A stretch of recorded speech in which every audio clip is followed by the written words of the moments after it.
بعض لوگ کہتے ہیں کہ جادو کا ایک علم یہ بھی ہے کہ وہ آنکھوں کے اوپر ایک قسم کا اثر ڈالتے ہیں، ہپناٹائز کر دیتے ہیں، جو دکھانا چاہتے ہیں دیکھنے والے کو وہی نظر آتا ہے۔ تو بہرحال اس میں تو کوئی شک نہیں کہ جادو ایک علم ہے، لیکن علوم شیطانیہ سے ہے۔ اس کا پڑھنا، پڑھانا، سیکھنا، سکھانا، کرنا سب حرام نہیں بلکہ کفر کے درجے پہ ہے۔ حضور پاک نے فرمایا من تسحر وقد کفر، جو آدمی کسی پہ جادو کرتا ہے گویا وہ کفر کرتا ہے۔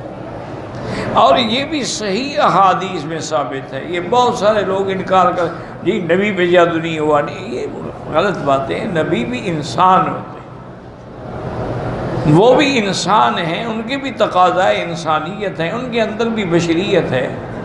انبیاء علیہم السلام کھاتے ہیں، پیتے ہیں، شادی کرتے ہیں، ان کے بھی دکھ ہیں، سکھ ہیں، غم ہیں، غم ہے، خوشی ہے۔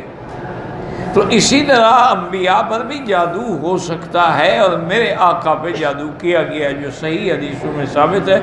یہ محبت نہیں کہ جو چیز حدیث میں ثابت ہو اس کا بھی انکار کر دو، اور جی نہیں حضور پہ جادو کیسے ہو گیا؟ بھئی حضور کے دندان مبارک کیسے شہید ہو گئے؟ اگر دندان مبارک شہید ہو سکتے ہیں، حضور کے رخسار زخمی ہو سکتے ہیں، حضور صلی اللہ علیہ وسلم کو موت کے وقت میں بخار کی اتنی شدت ہو سکتی ہے کہ 6 7 ٹھنڈے پانی کے مشکیزیں ڈالتے تھے، تھوڑا افاقہ آتا تھا پھر بخار کا جوش چڑھ جاتا۔ اور حضور پاک صلی اللہ علیہ وسلم کو موت کے وقت میں سکرات کی تکلیف ہو سکتی ہے، تو جادو کیوں نہیں ہو سکتا؟ اللہ کے پیغمبر دعائیں مانگ رہے تھے، اللہم اعنی فی سکرات الموت، اللہم اعنی فی سکرات الموت، یا اللہ اس وقت میری مدد فرما۔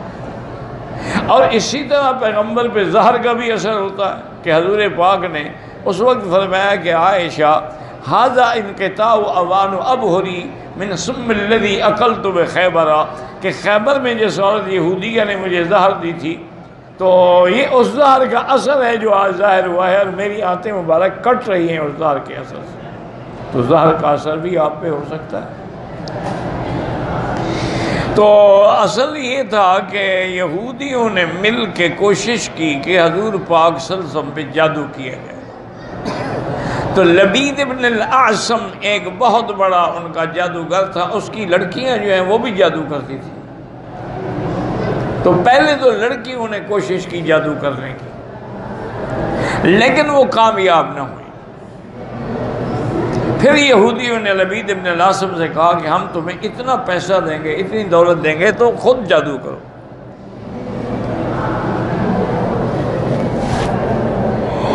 الحمدللہ یہدینا و یہدیکم۔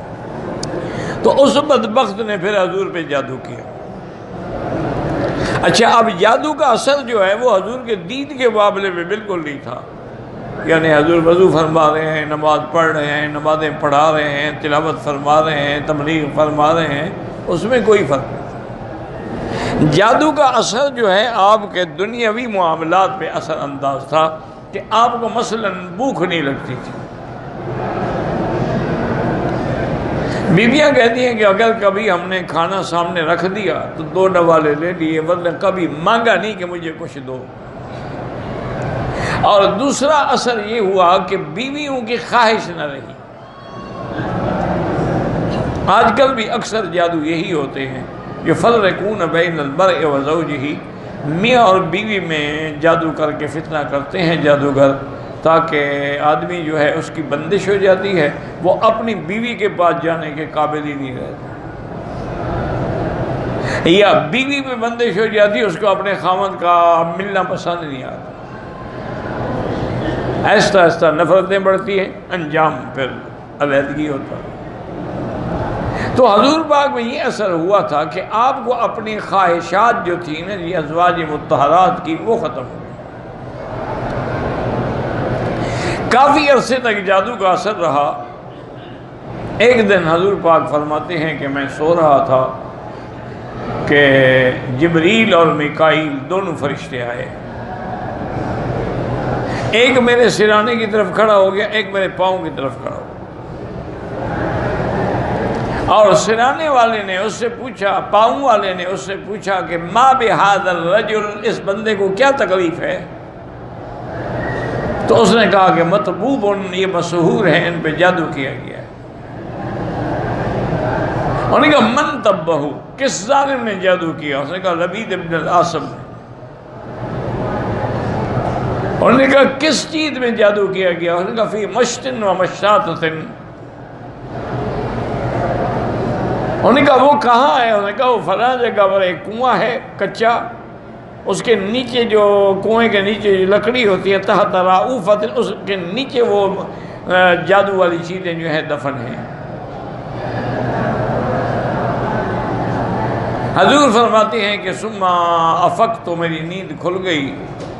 حضور نے فوراً بلایا حضرت علی رضی اللہ تعالی عنہ کو بھی اور کچھ اور صحابہ کو بھی، اور ان کو لے کر حضور اس مقام پہ تشریف لے گئے جہاں کا جبریل نے بتایا تھا۔ حضور نے بعد میں بتایا کہ وہ جگہ ایسی ویران تھی اور ایسی برباد تھی کہ وہاں کھجوریں تھیں لیکن تنے کھڑے ہوئے تھے، کأنہم رؤوس الشیاطین، گویا کہ شیطانوں کے سر ہیں، پھل ول کچھ نہیں۔ اور کنواں جو تھا حضور نے فرمایا اس کا پانی ایسے تھا جیسے مہندی کا ملا ہوا پانی ہو۔ حضور پاک نے حکم دیا، حضرت علی رضی اللہ تعالی عنہ کنویں میں اتر گئے اور انہوں نے اس لکڑی کے نیچے ہاتھ پھیر کے ڈھونڈنے کی کوشش کی۔ آخر آپ کے ہاتھ میں ایک چیز آئی، وہ کنگھی تھی، اور اس کنگھی میں حضور پاک کے بال مبارک تھے۔ اس ظالم نے ان بالوں کو لپیٹا تھا، اس میں سوئیاں لگائی تھیں۔ یہ جادوگر جو ہے نا ایسی حرکتیں کرتے ہیں، بندے کے بوتا بنا دیتے ہیں، مجسمہ بنا دیتے ہیں، آٹے کا ایک گڑیا سی بنا دے، اس میں پھر وہ سوئیاں چبھوتے ہیں۔ اب حضور صلی اللہ علیہ وسلم پر یہ معوذتین جو ہے نا یہ بھی اتر چکی تھی، قل اعوذ بالفلق اور قل اعوذ بالناس۔ تو حضور یہ پڑھتے جا رہے تھے، یہ 7 آیتیں ہیں، وہ 7 گریں تھیں، ہر گرہ کھلتے گئے۔ تو حضرت علی فرماتے ہیں جیسے جیسے حضور ایک گرہ کھولتے اور سوئی نکالتے آپ کا چہرہ کھلتا جاتا، حتیٰ کہ وہ ساری سوئیاں نکل گئیں تو حضور کا چہرہ ایسے روشن ہو گیا جیسے 14ویں کا چاند ہو۔ کہتے ہیں کہ آج کل جادو اور کالا علم جو ہے بہت پھیل رہا ہے۔ بچنے کا طریقہ بھی یہی ہے کہ آپ لوگ قرآن کی طرف رجوع کریں اور صبح و شام اللہ کے قرآن کی تلاوت کریں، آیت الکرسی کی تلاوت کریں، معوذتین کی تلاوت کریں، تو انشاءاللہ بچے رہیں گے۔ باقی یہ تو نظام عالم ہے، کافر بھی رہیں گے، ہندو بھی رہیں گے، جادوگر بھی رہیں گے، مسلمان بھی رہیں گے۔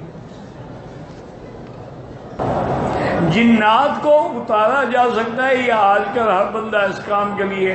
جنات پہلی بات یہ ہے کہ کسی کو پکڑتے ہی نہیں ہیں، اگر پکڑ لیتے ہیں تو اللہ کے قرآن سے اتارا جا سکتا ہے۔ سورۃ البقرہ پڑھو، آیت الکرسی پڑھو، آخری صورتیں پڑھو، جن بھاگ جائیں گے۔ کہتے ہیں میرے اوپر بھی جادو ہے۔ بہرحال بیٹی اگر آپ پر جادو ہے نا تو سورۃ البقرہ ٹیلی فون میں فیڈ کر کے ہیڈ فون لگا کے سنا کرو۔ اگر جادو ہے تو انشاءاللہ زیادہ سے زیادہ 6-7 دن میں ختم ہو جائے گا، اور اگر نہیں ہے اور آپ وہم میں مبتلا ہیں تو پھر بلا وجہ کا وہم نہ کریں۔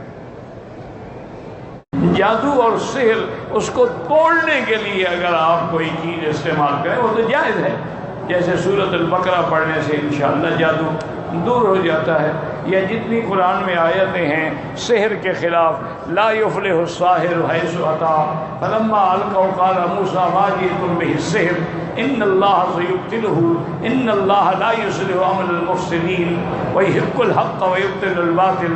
تو یہ آیتیں پڑھنا سحر توڑنے کے لیے بالکل جائز ہے۔